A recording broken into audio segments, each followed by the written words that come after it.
Hola, voy a comenzar con mi sesión. En este caso se trata de una sesión en relación al estudio pretrasplante hepático en relación a mi rotación en el Hospital Clínic de Barcelona en esta unidad. Por tanto, me centraré sobre todo en hablar un poco de las recomendaciones en relación al estudio pretrasplante, así como en el seguimiento de los pacientes en lista de espera, en base sobre todo al protocolo, a los protocolos que siguen en el centro donde he hecho la rotación, intentando adaptarla sobre todo también en algunos conceptos que veremos más adelante a nuestro ámbito y en nuestra región. Lo primero es decir a modo de introducción que como sabemos y por desgracia existen más candidatos o con mayor número de pacientes con indicación de trasplante hepático por cualquiera de las indicaciones que vemos aquí, en la que no nos vamos a centrar demasiado, que el número de donantes y de disponibilidad que realmente tenemos.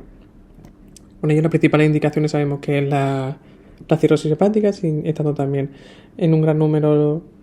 ocupando un gran número de indicaciones también los tumores, sobre todo el carcinoma hepatocelular, que tendrá una diferenciación y unos matices que veremos a lo largo de la sesión, y siendo necesario en muchas ocasiones incluso el trasplante por algunos de estos motivos.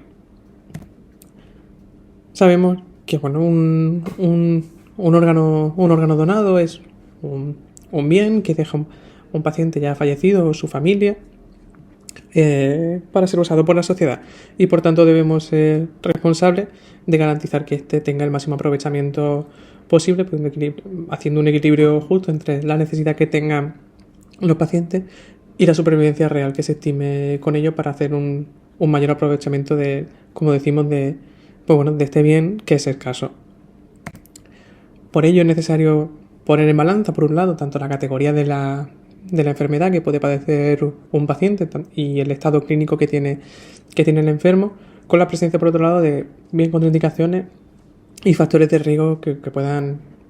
afectar negativamente a la supervivencia en el trasplante, y donde también será fundamental hacer una adecuada valoración del estado clínico de este enfermo, para tomar la decisión adecuada, como hemos dicho anteriormente, de hacer un mayor aprovechamiento de este recurso, intentando optimizar al máximo la supervivencia. Y de todo ello se va a encargar, para todos ellos juega un papel esencial, una serie de pruebas complementarias y estudios que veremos a continuación y que forman parte de la valoración previa al trasplante. Podemos empezar hablando, por ejemplo, de qué pacientes no vamos a iniciar esta valoración o cuáles son las principales contraindicaciones absolutas, grosso modo, o a simple vista, en los que podríamos evitar continuar con el estudio, como puede ser pacientes mayores de 70 años, pacientes en los que se conozca que existe una ausencia de soporte sociofamiliar, o en los que existe una imposibilidad para el seguimiento, o pacientes en los que tengan una enfermedad extrahepática grave, como veremos a continuación, pero sobre todo la presencia de un tumor activo o infecciones graves con algunas severidades, como también comentaremos, y otros factores que pueden complicar tanto la supervivencia a nivel intra o quirúrgica, como puede ser la obesidad, que sería una contraindicación absoluta por encima de un IMC de 40 o relativa hasta un IMC de 35. Y quizás la más conocida por el efecto que tiene tóxico sobre el hígado, y sobre un hígado de nuevo que implantemos, como sería el alcohol. Estaría contraindicado hacer un trasplante a todo aquel paciente que no tenga una abstinencia menor de 6 meses o en los que existe una alta probabilidad de recidiva, con algunas salvedades, y es que pacientes en los que se completa abstinencia pero que tengan una probabilidad de recidiva alta, medida a través del HRAR score de 4 o 6, o en los que existen unas comorbilidades psiquiátricas graves, también va a estar contraindicado el trasplante. De mismo modo, decir que también existe algunas excepciones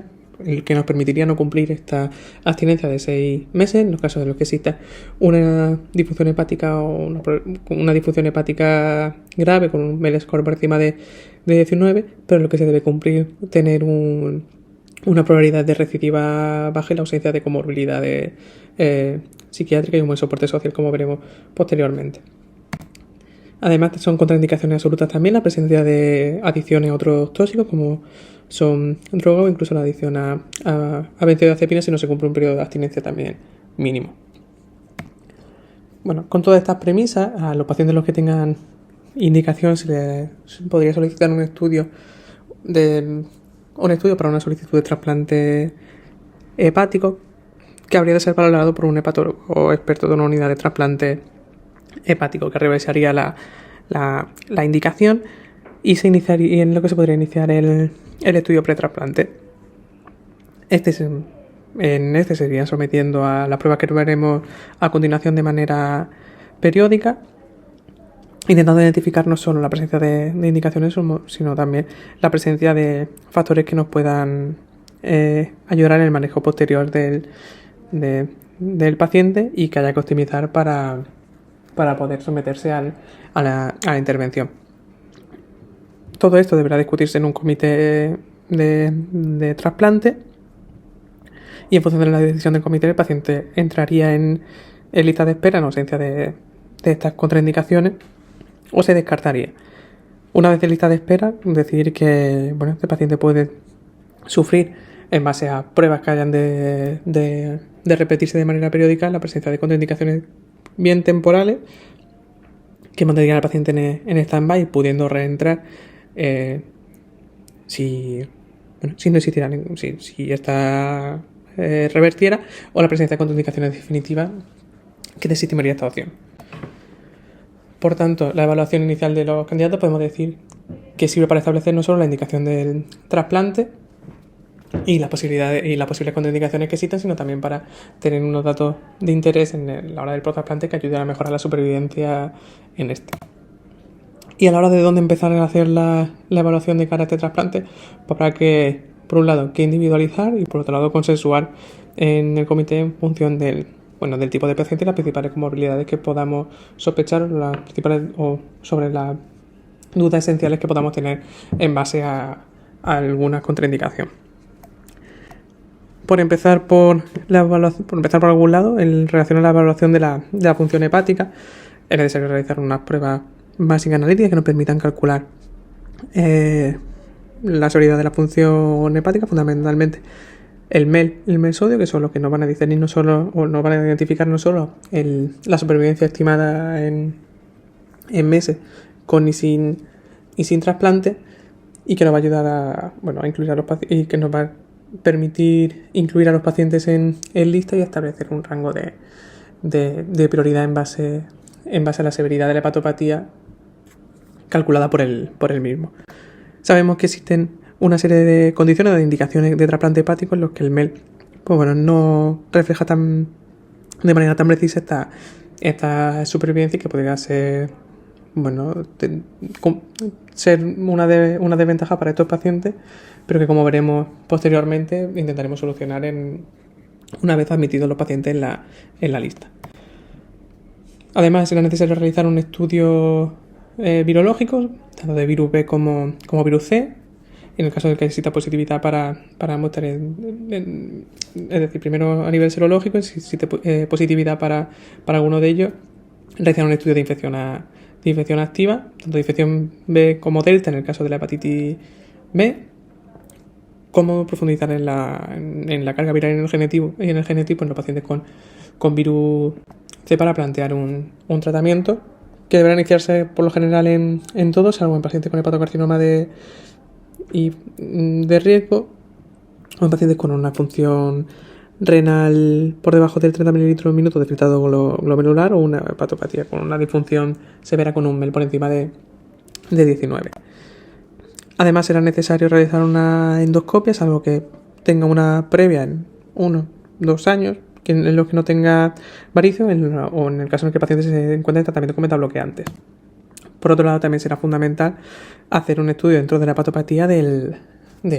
sistema portal del paciente.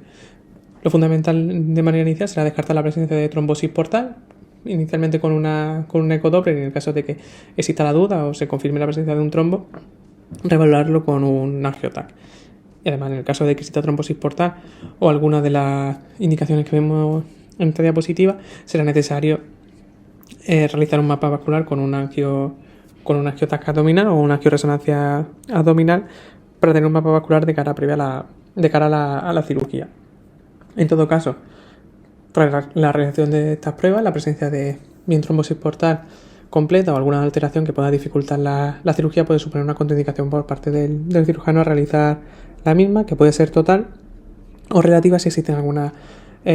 opción de poder reconducir esto, como puede ser la recanalización portal, la presencia de un TIR para disminuir la presión portal y disminuir las colaterales que pudieran dificultar la técnica, por ejemplo. En relación a los pacientes que tienen indicación por el carcinoma hepatocelular, en base a la última actualización del BCLC, sabemos que el trasplante sigue siendo el tratamiento ideal en estos pacientes habitualmente cirróticos en los que no existan contraindicaciones para ello. Y que sabemos que se escapa sobre todo en aquellos pacientes en los que la enfermedad tenga un estadio ya avanzado y diseminado, y por tanto habrá que excluir en todos los pacientes que estemos ante una situación como esta. Por ello, a todo paciente diagnosticado de un carcinoma hepatocelular habrá que realizar un estudio de extensión a nivel abdominal con resonancia, preferiblemente por encima del TAC, incluyendo también un TAC de tórax, y en aquellos pacientes en los que existan signos o sospechas de afectación ósea, que tengan lesiones por encima de los criterios de Milano o una alfa-fetoproteína por encima de 1000, realizar además una gammagrafía ósea para descartar la presencia de afectación metastásica a este nivel. En relación a la evaluación cardiocirculatoria, que es fundamental, y no solo por los posibles efectos cardiotóxicos que puedan tener los inmunosupresores que utilizaremos posteriormente en el trasplante, sino fundamentalmente porque los eventos cardiovasculares o la presencia de enfermedad cardiovascular supone el principal factor de riesgo de mortalidad o de disminución de la supervivencia a corto, medio y largo plazo tras el trasplante. Esto lo vamos a iniciar con un estudio básico, incluyendo una radiografía, un electro y un ecocardiograma, siempre y cuando no tengamos uno en los últimos 12 meses, teniendo una contraindicación para el trasplante la presencia de una fracción de eyección estimada menor del 40%. En el caso de pacientes diabéticos será fundamental realizar una exploración de fondo de ojo y valoración de la proteinuria para descartar afectación de otro órgano. Y en pacientes con antecedentes de accidente cerebrovascular o vasculopatía periférica, la realización de un Doppler de tronco supraaórtico con idea tanto en el caso de la diabetes como aquí de optimizar el tratamiento tanto con antidiabéticos, estatinas o antiagregantes. A la hora de hacer un despistaje de la coronariopatía podemos diferenciar los pacientes en tres grupos. Aquellos que serán asintomáticos pero tienen factores de riesgo de poder tener una enfermedad coronaria silente, siempre y cuando cumplan 3 o más de los factores de riesgo que vemos en el cuadro de la izquierda. Otro grupo de pacientes con enfermedad coronaria conocida, o bien que tenga cualquiera más de 3 de los criterios o de los ítems que vemos en el grupo de en medio. Y un tercer grupo que sería aquellos pacientes en los que existe una clínica que sugiere la presencia de una cardiopatía isquémica. Este último grupo tendría indicación directamente de valoración y despistaje por parte de cardiología, y en el resto deberíamos realizar el estudio para descartar esta coronariopatía desde el propio comité de trasplante o de la unidad de trasplante. Para ello, el algoritmo que sigue en el hospital clínico, un poco más actualizado de guía previa, es diferenciar en dos grupos la presencia de un grupo sintomático y un grupo asintomático, pero con factores de riesgo. Inicialmente, la realización de un test de estrés no invasivo. En el caso de que este test fuera negativo,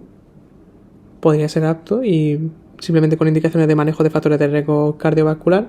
Pero en el caso de que este test de estrés fuera positivo o no concluyente, ya tendría indicación de cateterismo. Pacientes que sean asintomáticos, que tengan diabetes o tengan una enfermedad hepática metabólica asociada al síndrome metabólico y además tengan algún factor de riesgo cardiovascular, o que tengan más de 3 factores de riesgo cardiovascular, como vemos en la diapositiva, están indicados hacer un primer estudio a través de un cálculo que sería el calcio score a través de un TAC TAC de tórax, en lo que se haría un cálculo a través de estas pruebas de imagen de la probabilidad que tienen los pacientes de tener alguna enfermedad arterial coronaria. Es decir, se mediría a través de las placas de calcio que pudieran tener en los vasos el riesgo que existe de coronariopatía,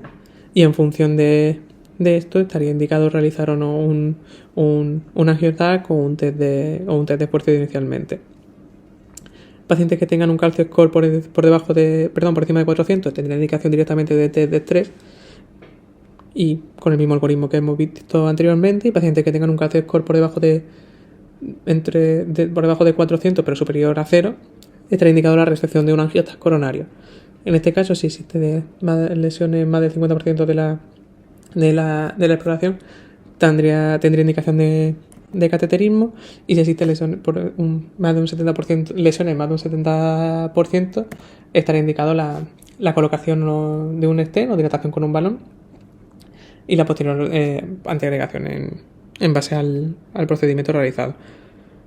Pacientes que tengan que someterse a esta angioplastia o esta colocación del stent deberán permanecer en esta lista de espera hasta que finalice la doble antiagregación. Lo ideal es intentar que esto se haga con stent que precisen solo un mes de doble antiagregación, pero en el caso de que no sea así, pues habrá que esperar a que pueda retirarse esta de cara a la cirugía.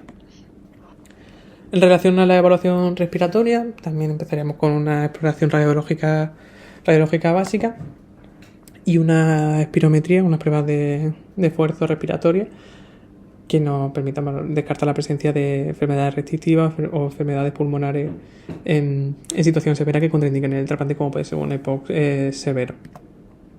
En el caso de que se sospeche un síndrome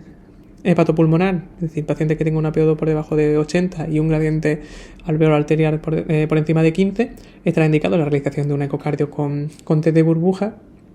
y en el caso de confirmarse la presencia del síndrome hepatopulmonar, estará contraindicado el trasplante siempre que haya una PO2 basal por debajo del 50%. En el caso de que se sitúe en el límite entre el 45 y el 50, se puede intentar una prueba con una FiO2 al 100% y valorar a los 30 minutos si se mantiene o se obtiene una medición gasométrica de una PO2 por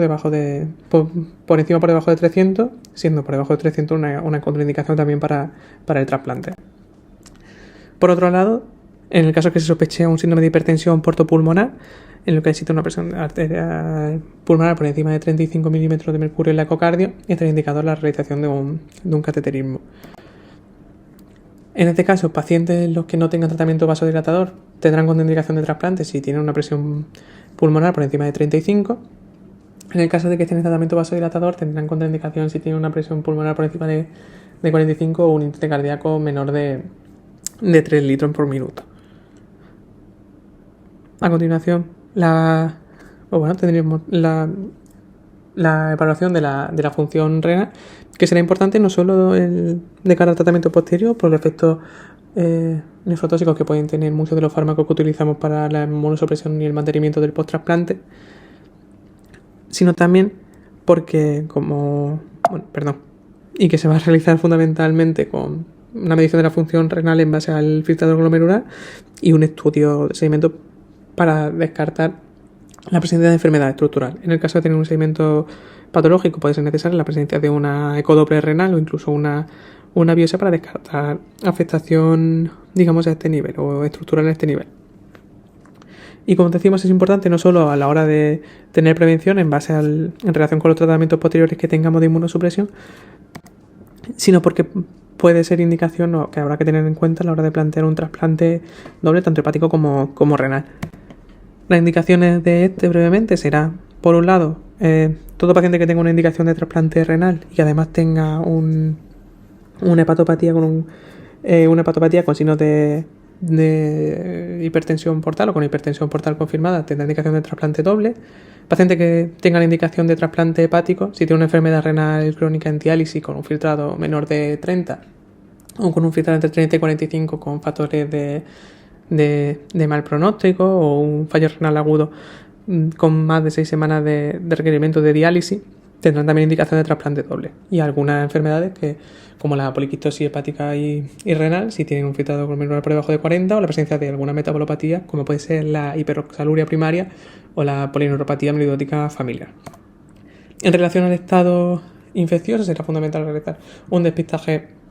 general de virus y algunas enfermedades como puede ser la tuberculosis mediante el cuantiferón o la sífilis mediante la serología de Lue, y realizar un estudio por si fuera preciso una vacunación previa al trasplante. En relación a VIH, es decir, que no supone una contraindicación para el trasplante hepático siempre y cuando no tenga infecciones definitorias de SIDA, hay una carga viral indetectable o haya un recuento linfocitario por encima de 100 células. Además, en pacientes que provengan o hayan tenido viajes en los meses previos a zonas endémicas, habrá que realizar un despistaje de enfermedades propias de cada zona. Es decir, que todo paciente con una infección activa que no esté controlada tendrá una situación de sepsis o séptico, o tenga una infección por un microorganismo pan resistente, tendrá una contraindicación relativa de mantener en stand-by el trasplante, que puede individualizarse en el caso de alguna infección controlada según la severidad de la misma. En relación al cribado de neoplasia, en el caso del carcinoma de carcinoma colorectal, la estrategia o las recomendaciones son las mismas que para el cribado de la población general, y en pacientes que tengan riesgo elevado, bien por un antecedente personal, habrá que seguir la recomendación y la guía de la sociedad respecto a esto, tanto por antecedentes personales de lesiones colónicas como en relación a antecedentes familiares. Otro tipo de tumores que es necesario despistar, en el caso de varones, pues el de próstata a través de la medición del PSA, y en el caso de las mujeres, tanto de cuello uterino a través de una citología inicialmente y una posterior valoración por ginecología en el caso de que exista alteración en ella, o a través de una mamografía mamaria si tiene más de 40 años. Los pacientes con historia previa de neoplasia también pueden tener una contraindicación absoluta, pero que necesita, o relativa, pero que necesitará siempre de la valoración por oncología y de individualizar el caso y la neoplasia en concreto, y en que en muchos casos va a ser necesario o útil al menos la presencia o la realización de un PET-TAC. En general, la paciente tendrá contraindicado el trasplante si la mortalidad estimada tanto por el trasplante como la asociada a una posible recidiva de la enfermedad tumoral supera el 50% a los 5 años. Será también fundamental realizar alguna otra prueba, evidentemente una hemograma y una bioquímica básica, y también la determinación de algunos anticuerpos o particularidades hematológicas, además del grupo AB0 y el RH, de cara a las necesidades muy posibles de transfusiones durante el procedimiento. Además, es necesario un estudio neuropsicológico en el caso de que se sospeche algún deterioro cognitivo, valorar, como hemos dicho, la presencia de un buen soporte sociofamiliar o de otras adicciones, y una exploración oral para ver si es necesario realizar una ortopantomografía o una valoración por el cirujano maxilofacial para que luego con la inmunosupresión no haga ninguna enfermedad infecciosa a este nivel. Es fundamental, evidentemente, la realización de una buena evaluación psicológica, no solo para buscar contraindicaciones, sino también para permitir un adecuado seguimiento posterior al trasplante, y que va a necesitar de una no solo valoración de la persona, sino cómo ha vivido el proceso de su enfermedad, qué antecedentes tiene de trastorno psiquiátrico o de problemas psicológicos, qué apoyo familiar puede tener, qué situación social mantiene. Descartar la presencia, como hemos dicho, de tóxicos, y también valorar la vulnerabilidad que puede tener este paciente, la facilidad que puede ser, o la facilidad o problemas que podremos tener durante el seguimiento posterior, y descartar la presencia de un diagnóstico psicopatológico que excluya el trasplante, como puede ser una esquizofrenia, un trastorno bipolar o una depresión severa, además del consumo, como hemos dicho, de tóxicos. Esta evaluación, decir que va a ser necesaria también tener una evaluación nutricional adecuada por las características que pueden tener nuestros pacientes, en base a no solo a evaluación de los déficits posibles nutricionales, sino también una exploración antropométrica y nutricional global y de la situación clínica que tienen nuestros pacientes para poder optimizar la nutrición previa al trasplante y evitar así las complicaciones derivadas de la malnutrición. Además, va a ser necesario también realizar un estudio del riesgo de fractura que puede ser realizado antes o después del trasplante, pero sobre todo de perfil óseo, para descartar la presencia de déficits que requieran de suplementación y la presencia de complicaciones como pueden ser a través de una radiografía dorsolumbar o una densitometría de fracturas patológicas o osteoporosis o de osteopenia que requiera de tratamiento, bien con bifosfonato o incluso con ácido zolendrónico en casos más severos, para evitar las complicaciones derivadas del tratamiento, sobre todo con corticoides. Ya para terminar, antes de acabar, hablar un poco del procedimiento que habrá que seguir una vez esté nuestro paciente dentro, incluido en la lista de espera, y cómo realizaremos el seguimiento en ella. Va a ser necesario hacer una actualización de los valores MEL según la gravedad en un periodo de tiempo concreto. Y voy a hablar ahora, como hemos dicho, que sabemos que existen una serie de patologías o indicaciones de trasplante hepático en los que el MEL puede infraestimar la necesidad o la supervivencia y perjudicar a la hora de posicionar a los pacientes en la lista, de cómo se realiza la modificación o la priorización de estos pacientes, al menos en Andalucía. Todo paciente que tenga un MEL por encima de 15 va a acceder a una lista de espera preferente, bien porque tenga un MEL de 15 o todo paciente diagnóstico de un carcinoma hepatocelular o con alguna de las entidades que hemos visto anteriormente. En estos casos, si el paciente tiene un hepatocarcinoma de bajo riesgo, va a sumar un punto por cada 4 meses en lista de espera, y si tiene un cáncer de alto riesgo, un punto por cada mes en lista de espera. Y en aquellos pacientes con alguna de las indicaciones que hemos visto anteriormente, por cada 3 meses sumarán otro punto. Esto puede hacer que lleguen por encima de 18 y entren en lo que se conoce como una lista preferente común, que sería tener una situación de preferencia en disponibilidad de un hígado a nivel autonómico. Una vez entran en esta lista, pueden seguir sumando puntos hasta un máximo de 23 si cumplen las condiciones que aquí vemos. Además de esto, es necesario realizar una evaluación cada 3 o 6 meses de la permeabilidad portal, y en el estudio virológico, realizar un estudio de cada 3 meses un estudio de carga viral cada 3 meses en el caso de que haya una infección por virus B.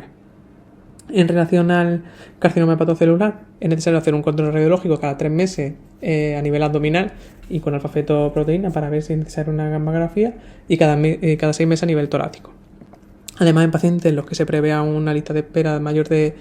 6 meses o que entren dentro del grupo del BCLC con criterios de extensión para trasplante, es necesario realizar un tratamiento rocolegional previo, bien con ablación, mediante una TACE o con incluso resección de alguna lesión si hay posibilidad. En el caso de que durante la evaluación o durante el tiempo en lista de espera diagnostiquemos una progresión tumoral, si hay posibilidad de hacer un downstaging mediante un tratamiento locorregional, habrá que realizarla. Si esta no se puede, pues será criterio de exclusión definitiva de la lista, y en el caso de que se realice, se reevaluará a los 6 meses. Si sobrepasa los criterios de Milán, entonces, o existe un alfa-feto por encima de 1000, pues tendrá criterio de exclusión definitiva también de la lista. Así como, por supuesto, si existe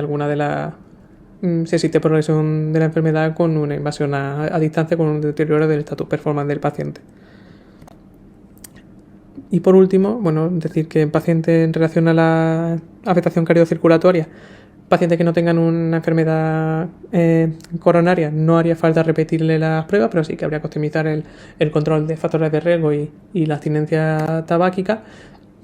Y en el caso de que se presente una afectación coronaria, se habrá que realizar la presencia se habrá que revalorar de manera periódica esta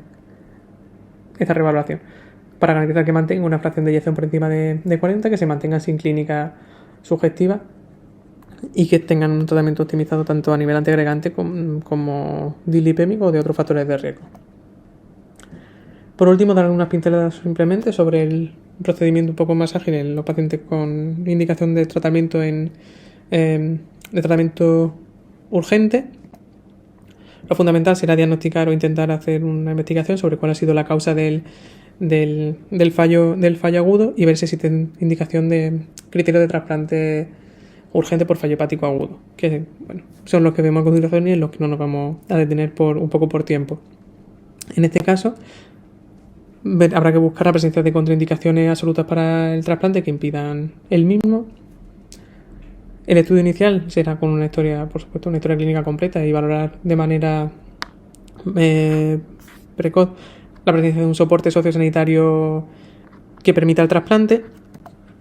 Realizar un perfil analítico básico, tanto hepático como de coagulación, por supuesto. Realizar un estudio de la permeabilidad portal para descartar contraindicaciones a este nivel, así como contraindicaciones grosseras a nivel cardíaco. Descartar la presencia de alguna infección o detectar alguna infección en la que haya que hacer una profilaxis y, por supuesto, los estudios sanguíneos necesarios para evitar complicaciones posteriores en relación a la transfusión y con el implante. Por último, para acabar, decir que en conclusión, las conclusiones que tenemos son las mismas que hemos visto, o que yo saco son las mismas que he dicho al principio. Que existen muchos más candidatos y pacientes que necesitarían o se beneficiarían de un trasplante hepático de la cantidad de donantes o de implantes que se pueden ofrecer. Que este bien es un bien que se dona a la sociedad por parte de bien pacientes que fallecen o de su familia, y que el objetivo es garantizar que este se aproveche al máximo, intentando beneficiar siempre al paciente que vaya a tener una mayor supervivencia posterior al trasplante, y teniendo en cuenta que un paciente que no se trasplanta no deja de ser una oportunidad que tiene otro paciente para así hacerlo. Y esto sería todo.